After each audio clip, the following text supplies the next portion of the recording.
It's the Jaden Show, and here's your host, Jaden Cornelius.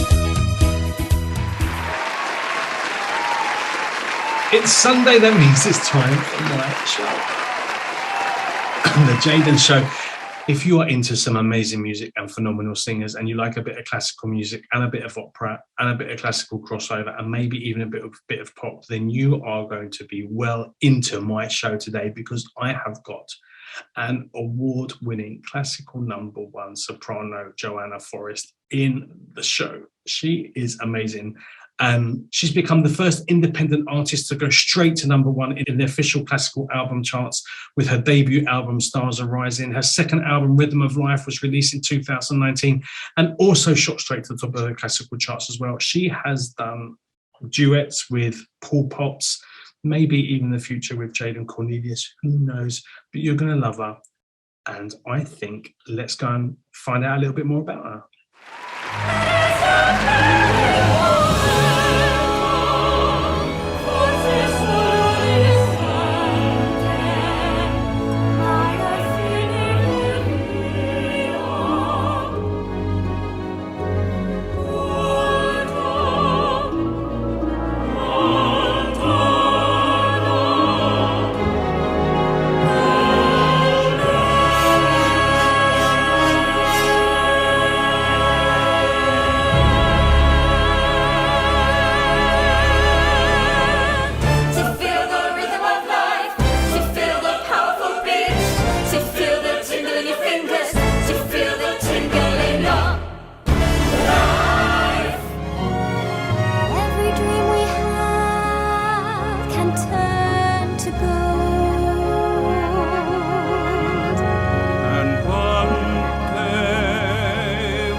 You've seen a little bit of Joanna.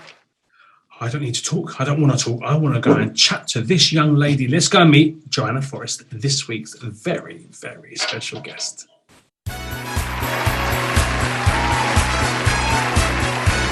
Joanna Forest, welcome. Bienvenido to the Jaden Show. How are you? Hi, I am good. You're looking wonderfully wonderful. Thank you very much. So are you? God bless you, Governor. How's it going in good old Blighty? It's getting cold. Winter is coming. Yeah. Really? When I go for a walk now, walking my little dog, I can feel. Can you see that air coming out your mouth? I feel like we're not quite there yet. Okay. But I think it's coming. Yeah. Around the corner. I remember, I'm a bit of weak-blooded now. I live in Mexico, and I remember chatting to my mum one Sunday morning. And she was like, "Oh my God, you look chilly." And I had my hoodie on and everything. I'm like, "It's bloody cold, mother." I said, "I even had to turn all like the fans off and close the windows and put an extra duvet on last night." And she went, "What's the temperature?" And I looked at my phone. It was 22 degrees. What? Oh, when I went back to London, I think Christmas was... Actually, my Christmas trip to London was warmer than my June trip to London. It was 14 degrees at Christmas. It was 13 degrees in June when I turned up like the year later. And I could not get warm. I was wearing 2 track pants in bed, socks, T-shirts. But I do miss your seasons, I've got to be honest. I think I'd miss it too. I think I would miss that. Yeah, it's bloody lovely. So how are you doing musically? Is kind of this time where things get crazy for you because you have carols and all these wonderful things that you can sing? Or is this a time where you kind of just get down and start kind of being quiet for the season and looking forward to things to come next year? Well, I love singing Christmas carols and I love that sort of like Christmassy feeling. So if I have the opportunity to, to be giving a bit of Oh Holy Night, Oh, yes. I I always love that. I feel like things are kind of getting back to normal. I feel like this year I've managed to do some nice things despite obviously the pandemic still sort of rolling on in all its Hmm. various ways. And I feel like last year I got to do some nice things unexpectedly, even though we were in a global pandemic. So I think some unusual things I think came out of it for me. So I thought I'd try some new things. So one of the things that I did was I started to write a column for Classical Crossover magazine, Oh, which is cool. actually my favorite magazine because it shines a spotlight on our genre, Yeah. which is always fantastic. Hmm. And I thought I'm going to try a little bit of writing, and I've really enjoyed it. Sweet. And yeah, Amazing. so my inspiration was to write about the highs and lows of an independent artist because there's so much that goes into being an independent Yeah. artist that, maybe people don't actually know about, like all the different hats that you have to wear. When I first decided that I was going to record an album, it was the hugest, like, learning curve ever. There was so much that we had to take on board and we had Hmm. to learn. I say we, that's my husband who was very supportive and has been on the journey with me like 100 million%. Is he a musician as Um, well? Is he no, a singer? No. no, not at Wow. all. Oh, Not at bless all. He is him. he is a music lover. Okay. I often think that like if he had an aura, music notes would be Really? all around him. Yeah, he absolutely loves it and he Wow. has a huge knowledge of music. There's so many artists that he is, that he loves and that he knows of that he's introduced me to. Mm. And I feel my first album, Stars Are Rising, he had a huge influence on the music that we had on that because I wanted to create an album Yeah. that everybody might like, Hmm. because I feel like my journey into this whole classical crossover has been quite unusual because I started off in musical theatre. So Okay. when I was 11, instead of going to a normal secondary school, I went to a stage school. Oh, sweet. So I really wanted to be an actress. That was my incentive, and I thought, if I'm going to get anywhere, then I have to do this. I don't come from a performing family, so I think they were all like, "Where has this come from? This is very bizarre and strange." But while I was at Italia Conti, is the one that I went to, I realised that when I started to have singing lessons, that I really enjoyed singing, but it was always as part of a show, as a character, Okay. never as myself. And so I did that, like musical theatre, sometimes plays as well, straight plays.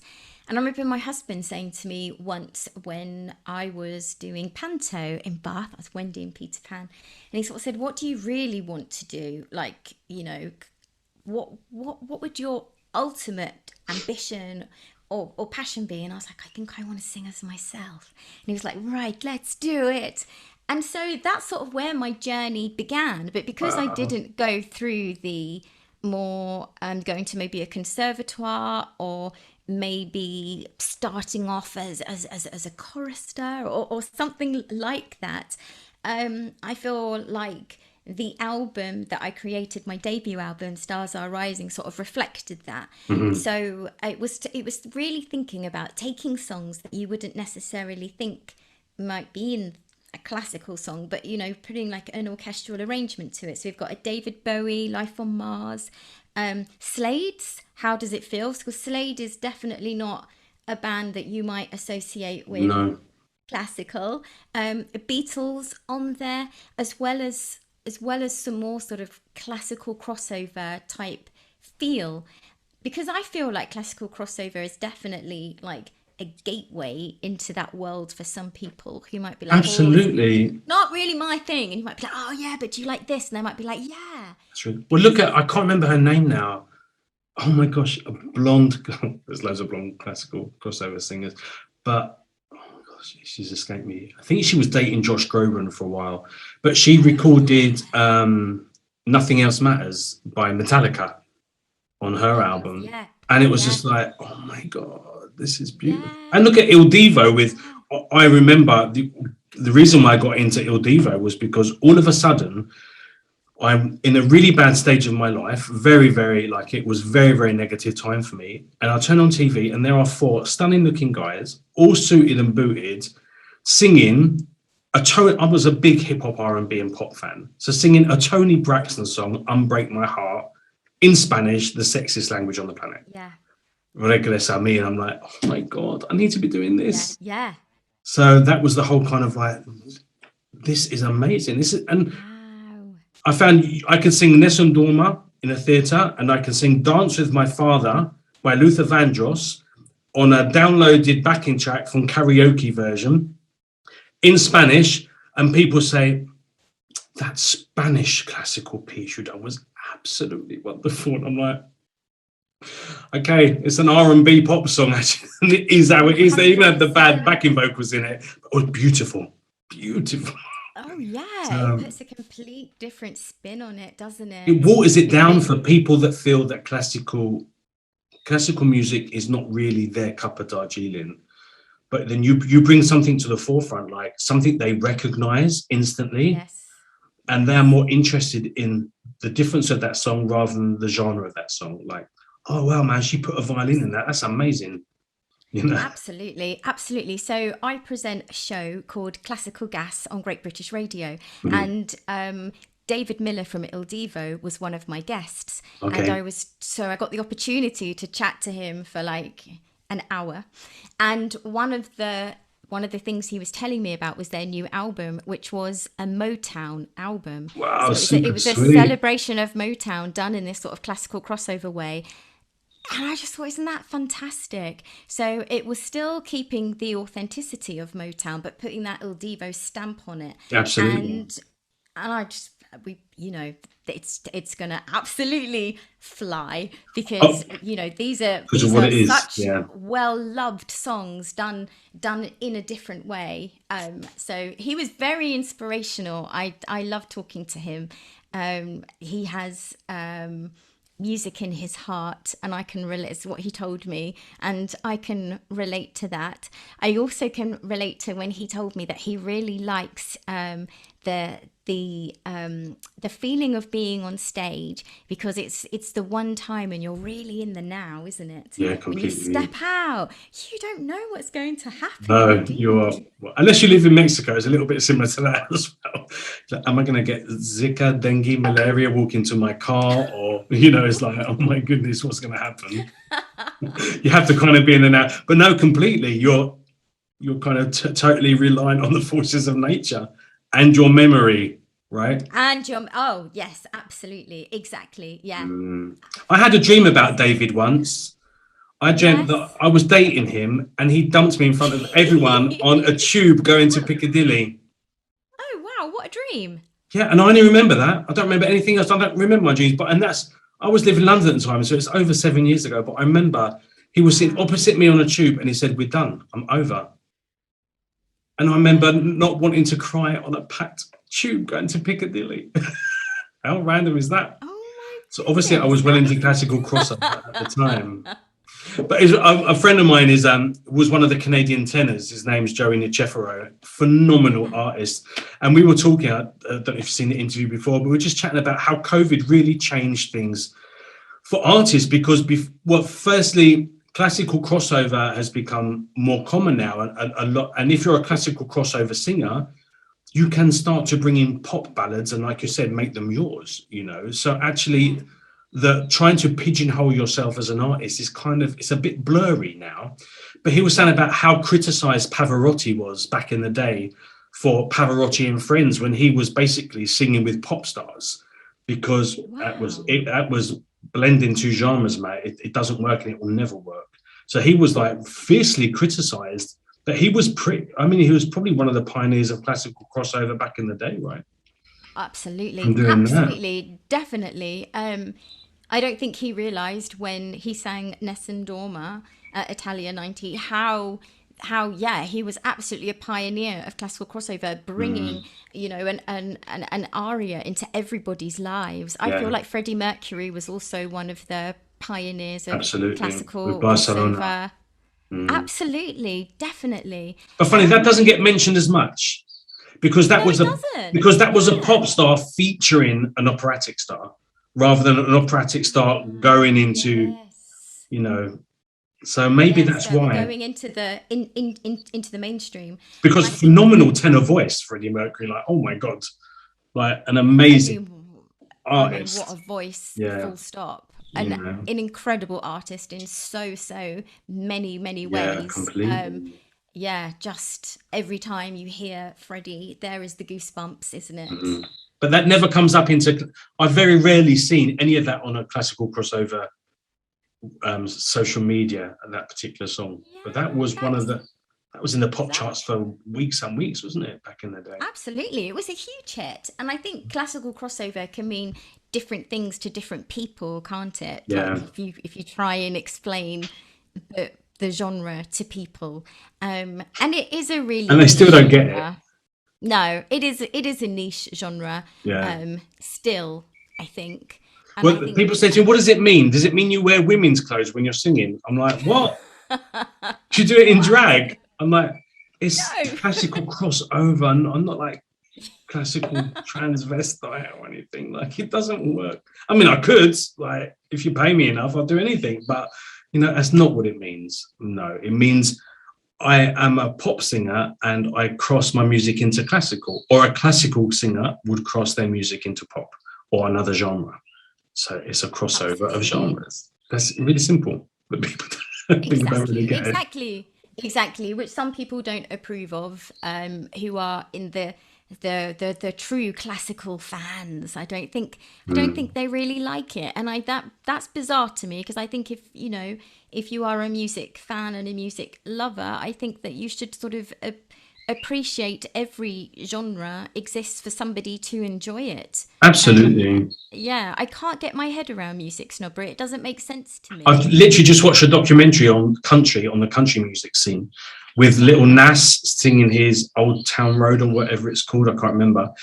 But basically, they were kind of saying, like how back in the day, the people like Olivia Newton-John were completely criticised because there was this English Australian girl coming in singing Jolene, which the Queen of Country, Dolly Parton, had written.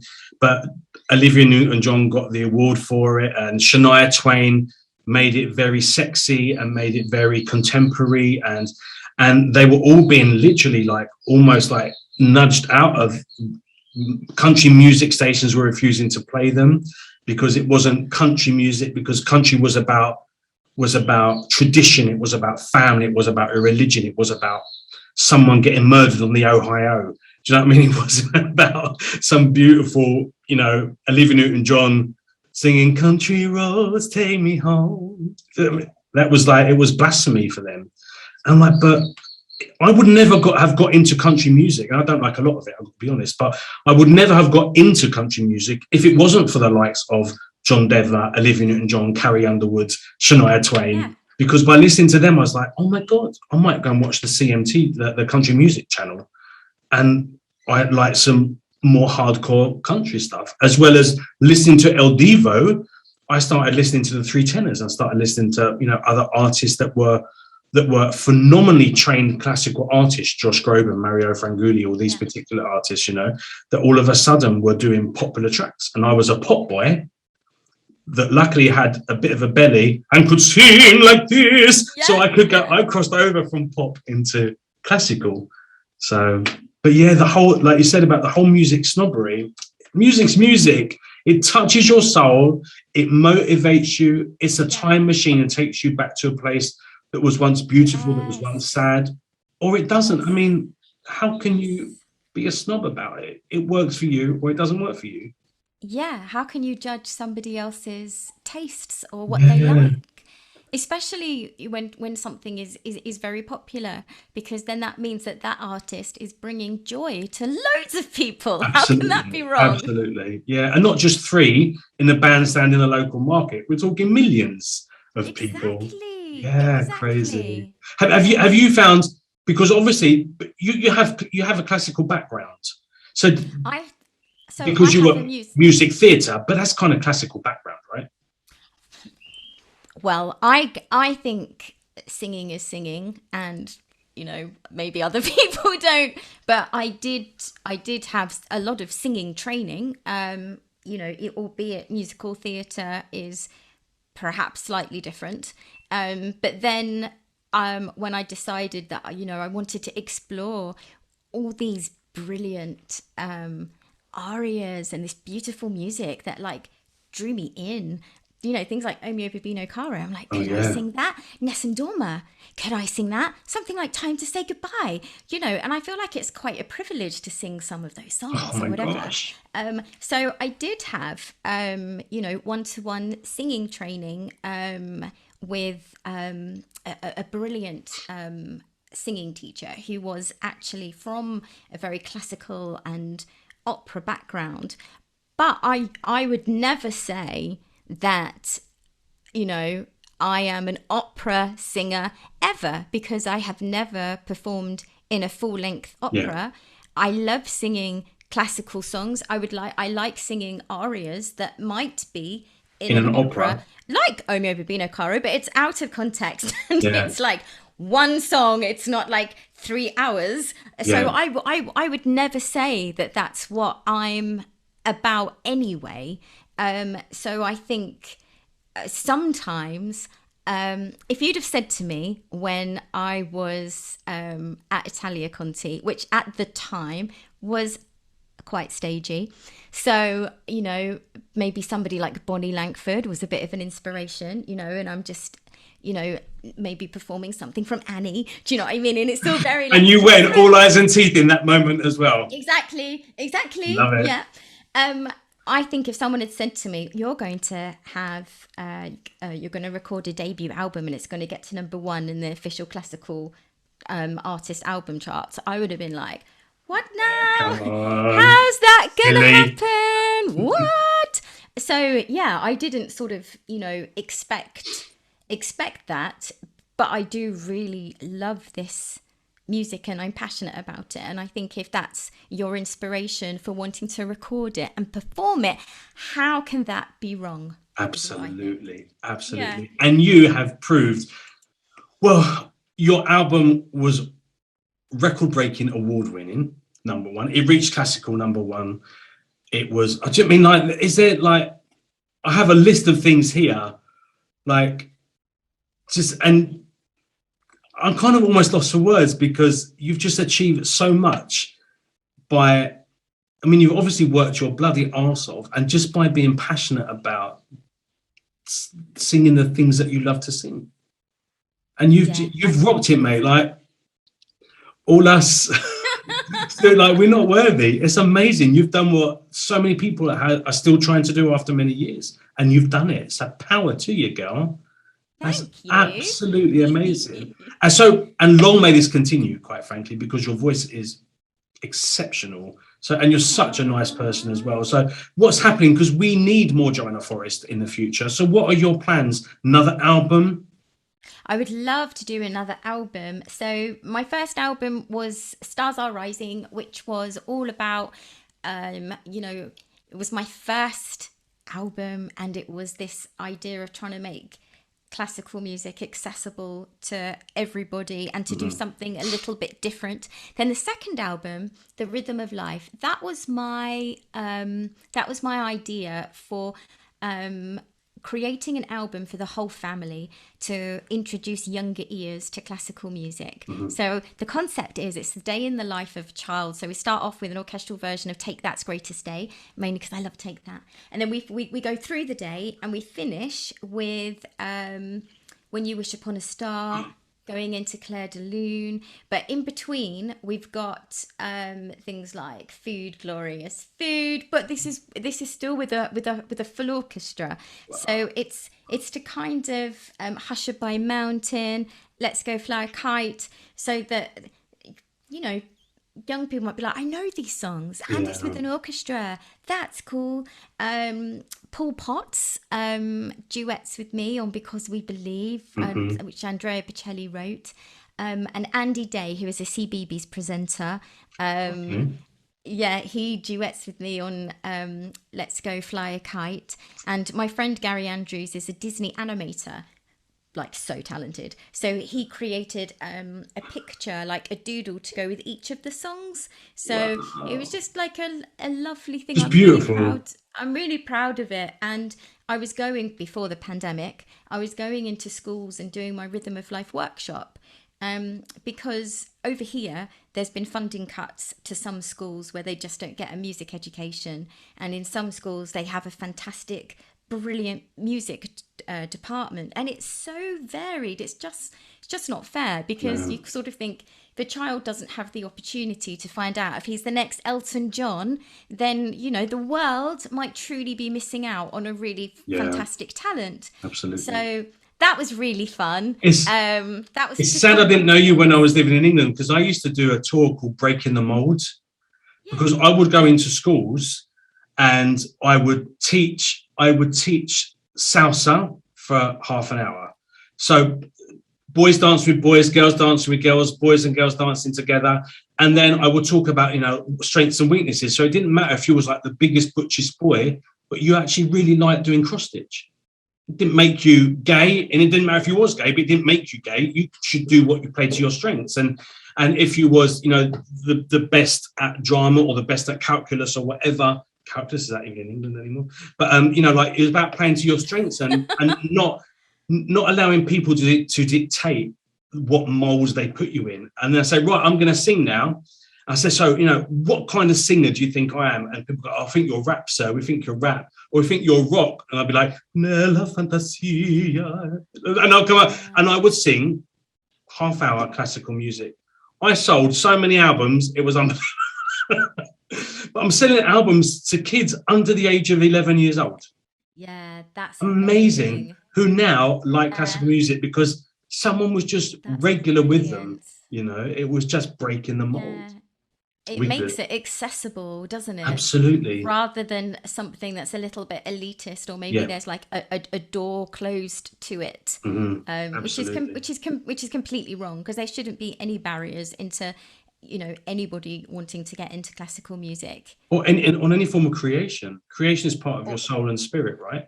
So 100%. How can you barrier that? Totally. I remember talking to one of the head teachers at one of the schools that I did the workshop in, and she was amazing, because the school had been in special measures and it wasn't anymore. So she was very passionate about the school. But she said to me, because I said, it's really interesting that you have art on the curriculum and you don't have music, because she'd said to me before, yes, but not everybody's very good at music. But I mean, I can't draw or paint or anything like that. So not everyone's good at art, but that's not the reason why children do art, is it? It's expression, it's creativity. And she said to me, yeah, and you know, not how many of these children are going to be, you know, the next Elton John. And I said, but you just don't know. And how many of these children are going to earn a living from art? Mm-hmm. You know, but that's still always on the curriculum. And that blows my mind, because I feel like art and music are really similar. And I don't know why art always gets...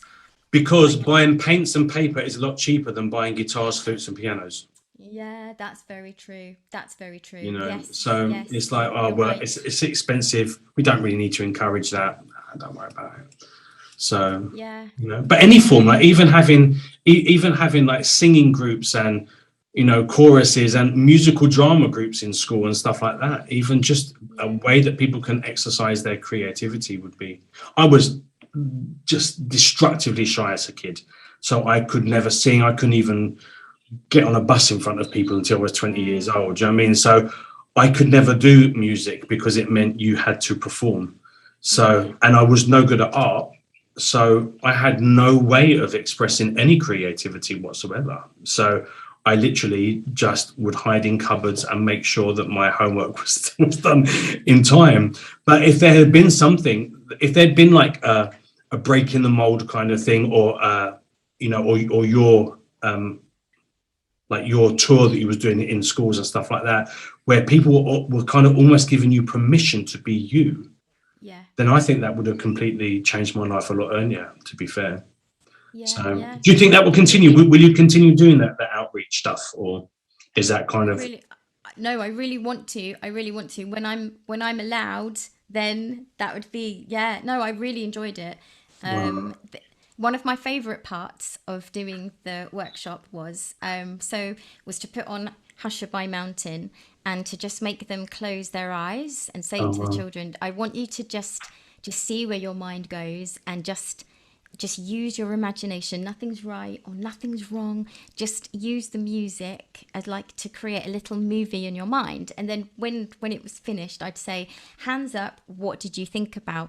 And like the things that they thought about, like, one might go, I thought about my mum, or one of them might have been walking on a beach. And I was like, isn't this amazing how music can just inspire If you something, want and to, yeah. all of you felt something, and they were like really into it. So that was all really, really fun. So It's amazing. There are yeah, some schools that kind of teach mindfulness and meditation and stuff like that, and isn't that good? how phenomenal, So good. because Yeah. we're so often kind of I can't think of English anymore, but I don't know it in Spanish, where you're almost constricted, so you can't think for yourself, you can't wander in your mind, you can't, because that's where your power is. That ability to think, that ability to dream, that ability to hope, that ability to, to be still and know, that's where power comes from. So it's squashed quite a bit in our cultures, these days. So to do something like that where kids can just daydream and go off and find paths that they can walk down, and it's just incredible. It's so healing Oh, as well. definitely, because I feel I was so lucky because my secondary education, basically, I feel like, I got out of going to school basically because we spent half the day, doing vocational subjects that was super fun. And I feel I was so lucky. And I just know that that's not the case for everybody if they don't have anything like that on their curriculum. Yeah, yeah. It's just geography, football, French, that's it. Homework, back into my same old routine. No space to dream or to create, Feel right? inspired. Exactly. Mm, Exactly. Yeah, it should be, music education should be the same for every child, I yeah. think. Well, education should be the same for every child. It should be child Absolutely. based rather than just government curriculum based, I guess. It should be catered to the child individual needs, right? In an ideal world, Yes, you that know, would be so good, wouldn't that'd it? be Yes. amazing. Then actually, you probably would have 7 or 8 Elton Johns coming out of your school every year, because you're Yeah. encouraging them to be and to let go and not be fearful of their passions and of their creativity. That would be magical. Well, I Yes, and also, really hope yeah. that you get to continue to do more of these things, Yes. because you're so needed, mate. I hope so. And I think if you stand in front of someone and go, I'm a singer, I think then they realize that it is possible, Yeah, and it's not something that's completely, maybe not be something like a careers guidance counselor might not actually have yeah, classical crossover singer on their list, but it is something, if they're passionate about musician, is something that they should definitely explore. absolutely, absolutely. So, possible schools tour, possible new outreach work, possible new album. Do you Oh, miss yeah. acting? Is maybe getting back into acting a thing of the Ah, future? it's interesting that you say that. I wondered because I had to say no to a few things while I was really trying to um, work out what it meant to sing as myself, because Mm, I'd always been a character. So I was just saying yes to everything, like whether it was paid, not paid, just saying, yes, I'll sing there, yes, I'll sing here, just to really get the experience. Talking to an audience as yourself is completely different to saying lines where a director has helped you. And I think that type of stuff you have to sort of discover about yourself, don't you? But I was wondering, because I had to say no to a couple of things. Oh, am I going to miss it? I 100% don't miss it. Really? I really don't. No, I really don't. One of the main things that was really tough about the acting world is auditioning. That is really tough. And I think Quite soul destroying as well, right? it is soul destroying because a lot of the time it's just purely, could be anything. It's, I mean, I was auditioning obviously from a child because I went to a stage school where there was an agency attached. So we learned very quickly not to take it personally, and that you have to have tenacity, you have to pick yourself up, and you have to take rejection on the chin. So from that point of view, it can be soul destroying, but I got pretty used to it. But no, I really enjoy seeing plays still. I love a good drama on the television, of course. But no, I don't have that passion for it. I think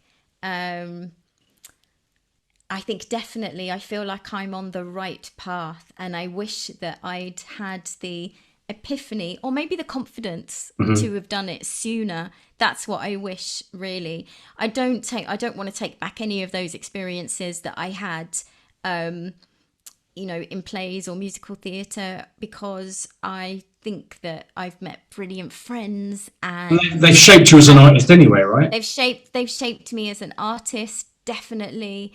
Of course, I'd love to do something like like voicing like a Disney princess, Okay. where you're using acting but you're using singing as Yeah. well. I mean, wouldn't that be a dream? Something like that would be Voiceover, amazing. that'd be really cool. Yeah, I've done some voiceovers, but I've never done I've never sung, in an animation or something. I'd love to do that. But I don't miss it. I still really enjoy going to see musicals, and I still enjoy singing musical theatre. But what I do enjoy now about singing musical theatre is I could never really get because it was taught to us, it was drilled into us, about maybe the different types of characters who sing like this. But that's in the context of the show. And then I'd see Right. sort of like singers singing a really well-known musical theatre song, but it'd be completely different to how You, it would be you were taught to sung. sing it, yeah. Yeah, I'd be like, oh my God, well, they'd never be in the show. But then they don't want to be in the show. They're putting their own artistic stamp on it. They're putting their spin on it. They're putting their personality on it. Absolutely. And I was like, oh yeah, I don't have to sing it like that. I can sing it how I like because I'm not in the And I'm going to now. Exactly. Then it's really liberating. So I really enjoy singing musical theatre in my set. I found definitely. it. I was a classical crossover singer because I had that vibe of my voice, I guess. But Yeah. I was never really Yeah. into musicals. I remember doing a show with Nick Greenshield, who played Phantom. Yes. Oh, brilliant voice. Amazing. Oh, 100%. And I can't remember. Oh my gosh, the last 7 years have been a blur. So a girl, blonde hair, she had played one of the witches in Wicked, and it was a show in a theatre, and there was me. Me and Nick were quite good friends anyway. So Nick was like, oh my God, I wish I could play with my voice like you play with your voice. I've been so trained into how I sing that I can't do what you do naturally, that it doesn't work. And there's me thinking, oh my God, I really want to sound like you when I grow up. It was just like, but there was this chorus thing. And I just closed my eyes and listened to it because I knew where it was from. I knew the music. And I just wanted to listen to it. And there was like parts where like 4 different girls were singing and 4 different guys were singing. And they all sang like this. And it all started to sound the same. And I closed my eyes. And you know what? I did not know where one guy stopped and the other guy had started. Yeah. It was really bizarre. Like, I was like, oh my God, it's really beautiful. Like, it was moving and goosebumps, but I didn't hear any difference in their voices. Yeah, it's so interesting. It's so interesting. And I think that there are some artists that you just know who they are the moment they come on the radio, whether that's Adele, Paul McCartney, Beyonce, Freddie Mercury, Beyonce. You just know that it's them. And I think in the world of musical theatre, that's definitely not what you're taught. Mhm. You're taught, that's not really how Valjean will sound. You sound like a Javert, or the Phantom sounds like this.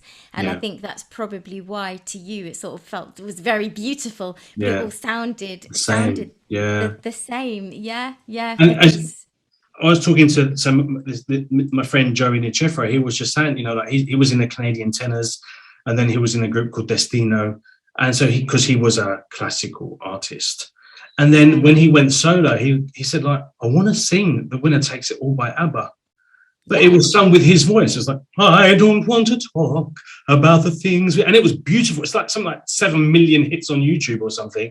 But it was Joey wow, Nicefro with Joey Nicefro's voice singing an amazing pop ballad, beautiful pop ballad by ABBA. But it worked. And I think what COVID has kind of done on some level is because it's shown us that in a blink of an eye, everything can change as an artist. yeah, That it's allowed us to kind of almost flex a little bit more to say, well, actually, I might want to sing a Whitney Houston ballad or as part of my show, as part of my set, because I'm always Jaden Cornelius and I'm always doing Jaden, really. And it was interesting yes, singing here. Like I started because I was classical crossover. So everything was like Il Divo, Josh Groban, Pavarotti, blah, blah, blah. So I'm singing one day and it got a lot of attention because little white tattooed boy singing Nessun Dorma in next to the Caribbean Sea. And halfway through, and I said this story to Joe as well, halfway through singing Nessun Dorma, someone walks up to me, taps me on the shoulder and goes, do you know any Whitney? And I'm halfway through Nessun Bleeding Dorma and you're asking me if I know, do I want to dance with somebody? I went, yes. Vincerò, vincerò. I was like, oh my can't believe that. god, So my next show, before this and done, I was like, oh, I want to dance with somebody. I was like, oh my God, it's great. So now, Jaden wow, Cornelius is the British boy of ballads. Give me a Mexican classical singer like Jose or Vicente Fernandez. yeah, Give me Whitney Houston, Barbara Streisand, yeah, like someone that sings Nella Fantasia or Bring Him Home, and all of that is part of my show now because now I'm just singing what I want to sing as Jaden Cornelius.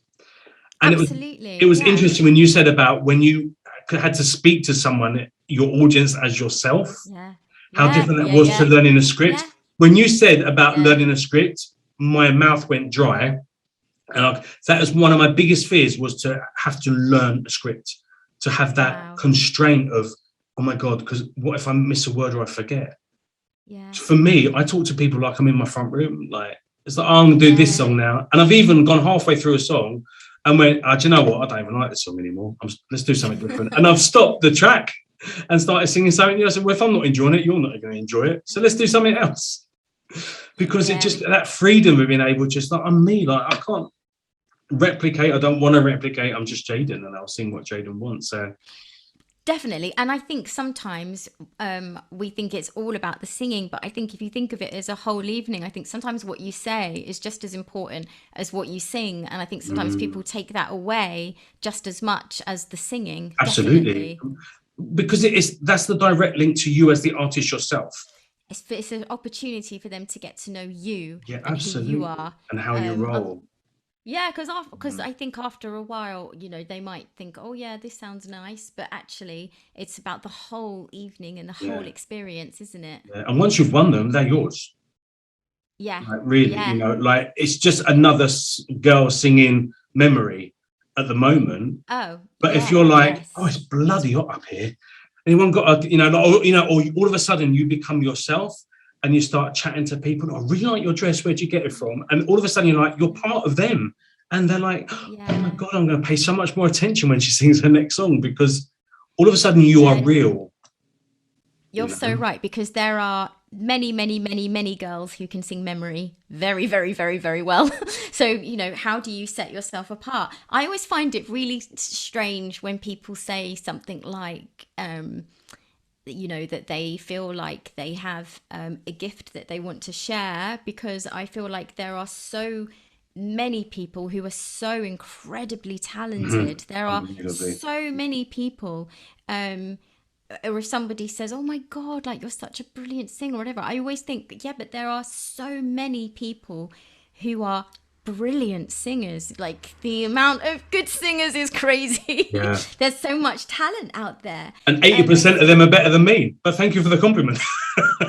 So I think what you sort of have to think, like if anybody is thinking, oh, but I want a career in it, it's not always about who is the best singer. It's also about all the other stuff, all the businessy side as well, that goes alongside it, isn't it? And about Completely. how hard you prepare to work and how hard you prepare to promote yourself. And there's all of that type of thing that goes into it, isn't it? Yeah, it's a 24/7 job. Yes, it is. And I think, yeah, when people are like, oh, yeah, I'm self-employed, so I don't have to work 9 to 5. Well, you're just going to be working 24/7. 12 to 12 the next day. Yeah, exactly. You'll never stop. Yeah. Or the only time you do stop is when you maybe have to do something quickly to earn a little bit of income that's not music.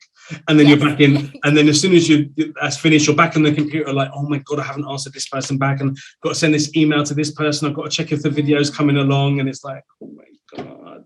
Yeah, it's got intense. to think about it all the time, haven't you? And think of new ways. And because like I don't have an agent or a manager, it's all sort of down to me to create my my next steps, which I quite like as well, though, because I imagine you said that about like recording deals. I imagine you've had managers before, and I always sort of imagine that can be quite controlling. Horrendous. Yeah, I can imagine that.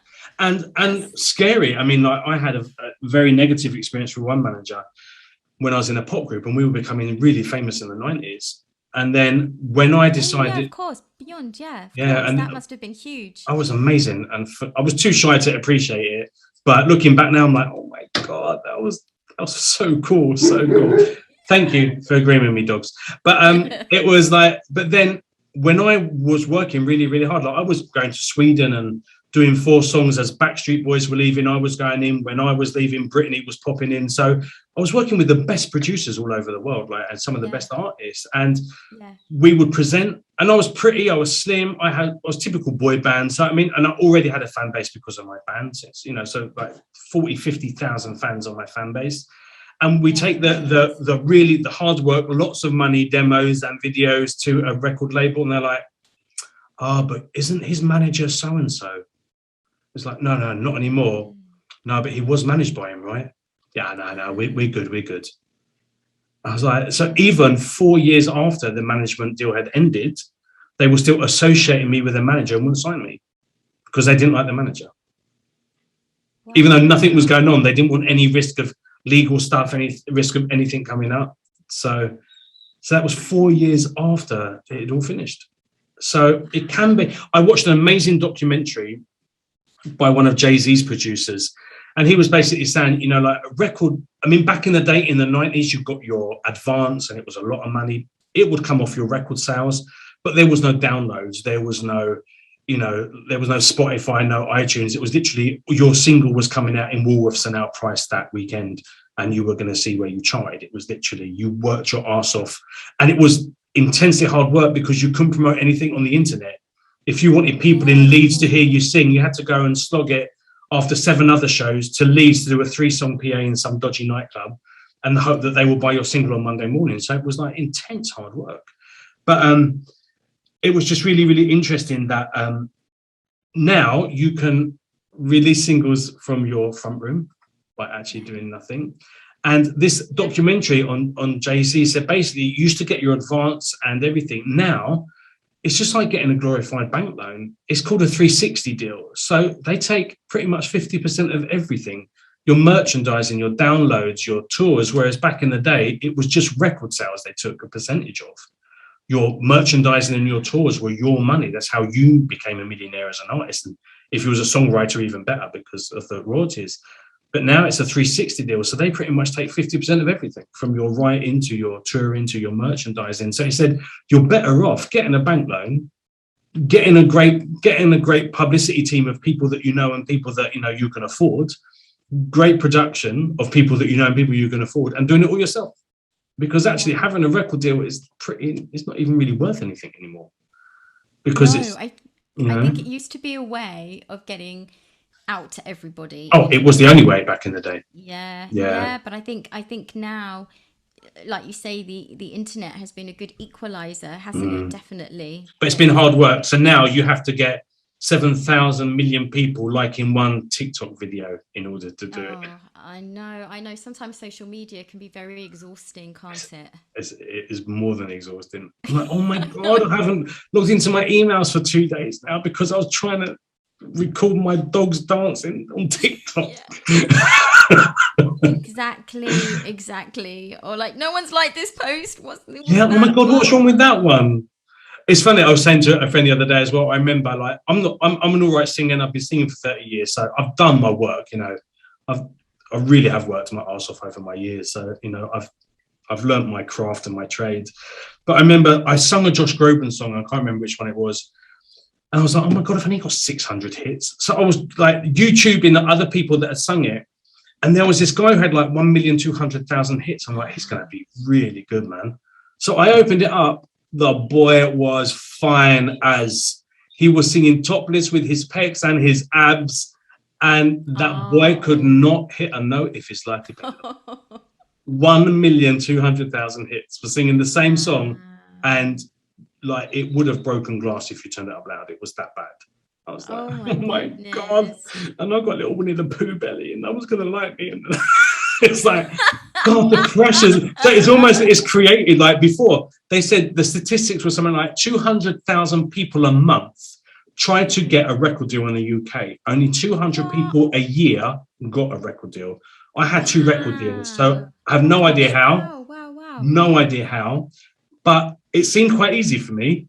I don't know how it was, but, you know, and I was an independent artist. I didn't have like, my manager wasn't an artist manager. It was a friend who decided to manage me. So it was kind of like, we kept it all very family-like in the beginning. But now it's like, you literally have to have you have to be TikTok, Snapchat, Twitter, Instagram, Facebook. You've got to be like really caning every single one of those in order for any of them to take you seriously. A record company said to me, you need to put a shout out on Twitter that I want all my tweeting fans to turn up at my show on Sunday wearing a purple t-shirt. And record companies would come to that show on a Sunday to see how many people were in that purple t-shirt. If there weren't many wearing that purple t-shirt, they won't sign you because you don't have that social media pull. And this is coming from a record label, an A&R guy at a record label. That's amazing to me because you would think that if they like you as an artist and who you are and what you're about, that they could make more of those people turn up eventually in purple t-shirts. Absolutely. Because that's their job. And that they're not looking, it's a bit lazy. They're looking for somebody with an established fan base already instead of thinking, I like this person. We are the people who can create we can make this even bigger. We can take what they've done already, and then we can hone it to exactly what we think will work even better, and then there'll be loads of more people when they put a little shout out on Twitter. I've just written and recorded a reggaeton track with a phenomenal rapper artist in Mexico called Black Sicano, and he is amazing artist, writer, producer. I mean, he's such a talented man. And I'm singing kind of Jaden wise, this kind of melody, and then he's rapping. It's reggaeton, it's summer, it's really, really beautiful. We started punting it out to record labels. We had so many record labels interested all over the world, from France to Spain to America. And they were like, but you need to be changing like the hi-hat on the second verse. I'm like, okay, well, yeah, I think that's really good. But maybe if you could just change the vocal. I'm like, do you not have people that can change it so it fits to how you like it?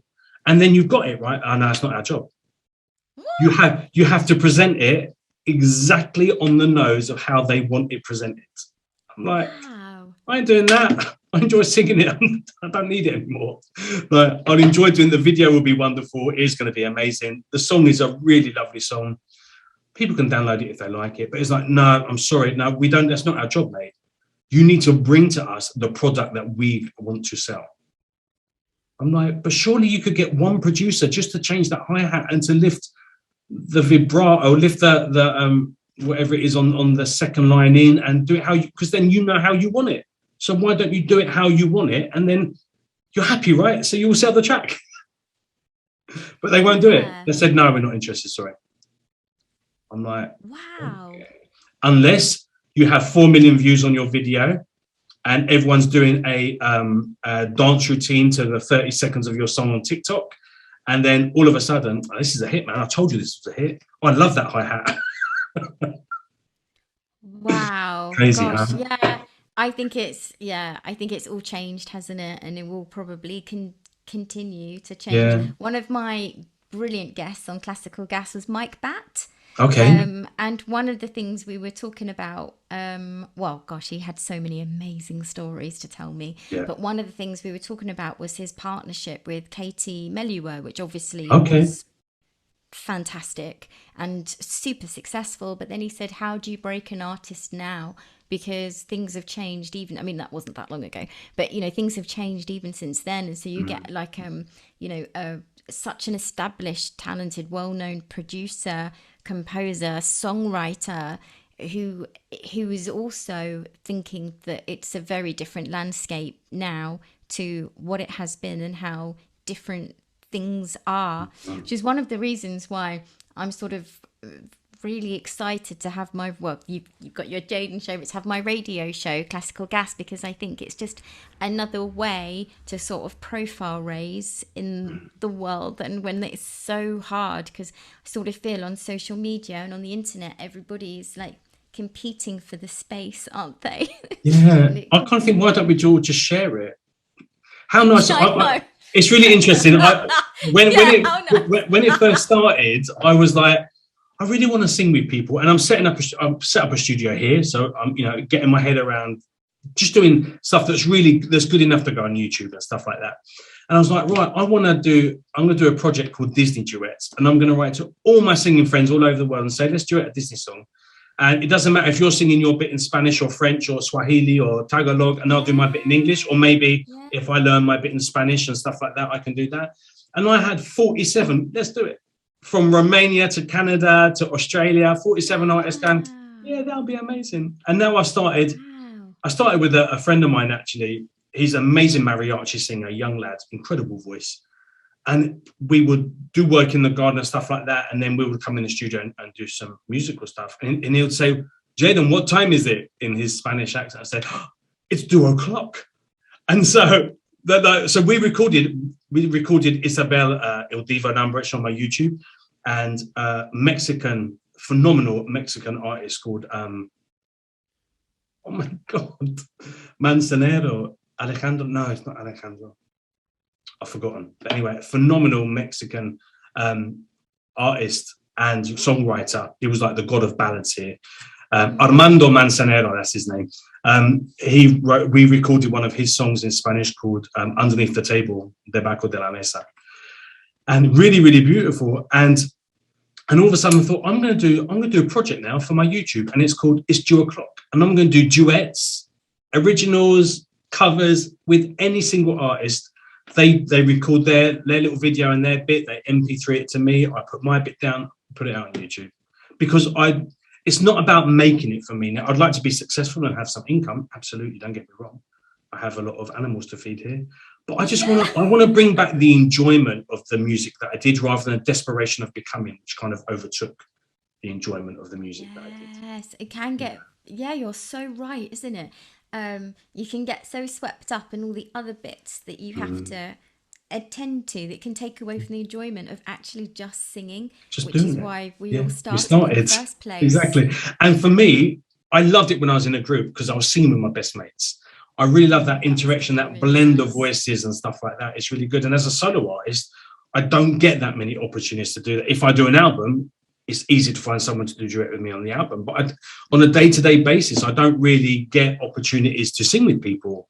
So I thought, oh my God, I just want this. I have it here actually on my wall, like this whole list of artists. I'm going to be quizzing you about it as well off air later, so you don't have to give me your yes or no now. But of this artist that I'm either going to do Disney duets with or other duets with, just because I want to sing with people and share that love of music and share that talent, and because I want to hear how I sound with him and with her and how they sound with me, and just the blend of everything that we've done individually, everything that has made us who we are today, to bring all that experience, all that passion, all that creativity and all that force together. That's magic, mate. Oh, 100%. So, 100%. so I'm penciling you in for, you can choose Disney or normal, but I've got your name down, my little piece, baby. I'm on the list. Hooray. So you're in, sister. Amazing. So, I love a bit of Disney. yeah, well, we can sing something normal as well. We can sing pop or anything. It doesn't have to be Disney, but we could do both because we're artists. Exactly.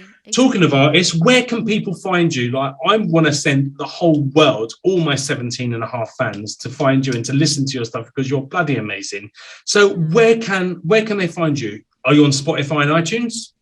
I am indeed. I'm on Spotify and iTunes, Joanna Forest. You can follow me on Twitter and Instagram. Like my Facebook page. Oh, you can if you go to joannaforest.com, you can sign up to my mailing list, and you'll get a little message from me, my little weekly newsletter. Oh wow, so cool. On Sundays, at 2 p.m. on Great British Radio, you can listen to Classical Gas, which I've really enjoyed presenting. I've had some absolutely amazing guests that have blown my mind. I'm enjoying it so much. This weekend, it's the beautiful Lucy Kay from Britain's Got Talent. Okay. And it's a replay. She's telling us all about her new album. I've got coming up Jay McDowell, a Britain's Got Talent winner. It's super talented. We've got the replay of David Miller from Il Divo. Really? In a couple of weekends. I'm yeah, sure he dumped me in public. I'm not. He did. You're like, I'm not listening to him. he's probably sitting there with his girlfriend or his wife going, I don't even know this guy. And all of a sudden, he's like really upset with me. But in that dream, it was real. Yeah, exactly. You're still hurting from it. Still feeling So if people want to listen to my radio show, that's amazing. Look out for my monthly column of Classical Crossover magazine. But yeah, I'd love you to check out Stars Are Rising. I'm going to post everything under here. So as we are talking, there'll be reams of lists of where people can. I don't know if it's going this way. It's going this way, yeah. Of where people can find you. And obviously, on the actual YouTube channel itself, it will have a whole list of where people can come and find you, which listeners I really super suggest you do. Unbelievably. Before we go, I'm just wondering if you've got time for a quick fire round. Of course. I love a quick fire round. Fantastic. I'm going to throw at you 2 words, not many, so you don't have to panic. Okay. And I want you to tell me the one that resonates with you in that moment. If neither do, then you can say pass, move on, or sorry, Jay, I'm not interested. But I want the ones that come to your mind straight away. Are you ready? I'm so ready. Joanna Forest, this is your quickfire. Pizza or pasta? Pasta. Harry Potter, Lord of the Rings. Harry Potter. Beach break, city break. Beach break. Netflix or Disney Channel? Oh, both, please, both. So easy. YouTube or TikTok? YouTube. Vampires or werewolves? Oh, I think neither, please. Okay. Haagen-Dazs or Ben and Jerry's? Same. They're like the same to me. Really? Actually, totally. I wouldn't know the difference. It's just nice. If you offer me both, it's ice cream, isn't it? And it's bloody nice. So just bring it. Exactly, okay. Yeah. And sunshine or moonlight? Sunshine. Pavarotti or Jaden Cornelius? Jaden Cornelius. Damn, you're good. This is why I love people like you on my show. You have been phenomenal to talk to. I've had such a nice day. So thank you so much for coming and spend time with me. Oh, it's been lovely. I hope you'll come back again at some point and have a little chin wag with me. I would love to. That will be bloody wonderful. Especially, you can kind of see the 30 degrees no fan sweat appearing now in my office. Oh my god! But, oh my god, that's mental because it is cold here. So. It's a bit warm here, to be fair. But I think we should plan some duet in the not too distant future when we get around to it, lovely. And we can present that on our next chit chat on the Jaden Show. That would be great. How cool would that be? It'd be lovely. You are gorgeous. You are talented. You are so lovely. Thank you so much, and I'll see you soon. Thank you. Bye, hon. What an amazing show that was. It was such a blessing to be able to speak to Joanna. She's such an amazing woman, such an incredible artist, so talented, and it was such a great show. I do love my Jaden Show and speaking to lots of lovely people. So anyway, please go and check her out on all of her social media. Go and download her music on Spotify and iTunes and wherever you can find it. Please don't forget to subscribe and hit the bell button for this show so you get notified every Sunday when the next Jaden Show Spectacular is ready for your perusal. And also don't forget to share with your friends, tell your friends about it, because it'll be so lovely to have lots of subscribers. It'll be really, really lovely. The more subscribers, the more guests, the longer this can run. It will be phenomenal. And thank you so much for your support in watching my show. You take care, have a lovely week, and I will see you next Sunday on The Jaden Show. Bye-bye.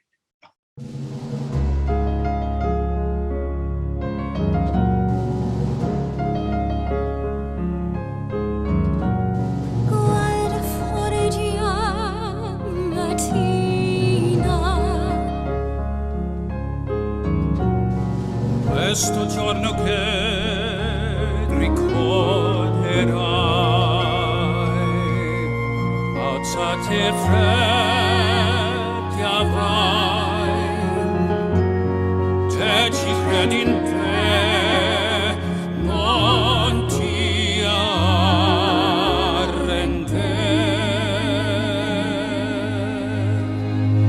Once in every life there comes a time, walk out alone and into the light. A moment won't last, but then we remember it again when we close our eyes, like stars across the sky. E per vincere, tu dovrai vincere. We want to shine, all of us here because we believe.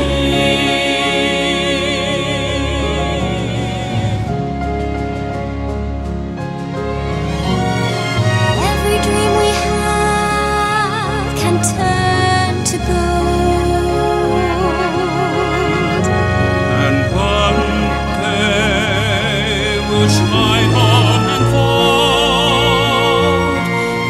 It might end, but then we remember it again when we close our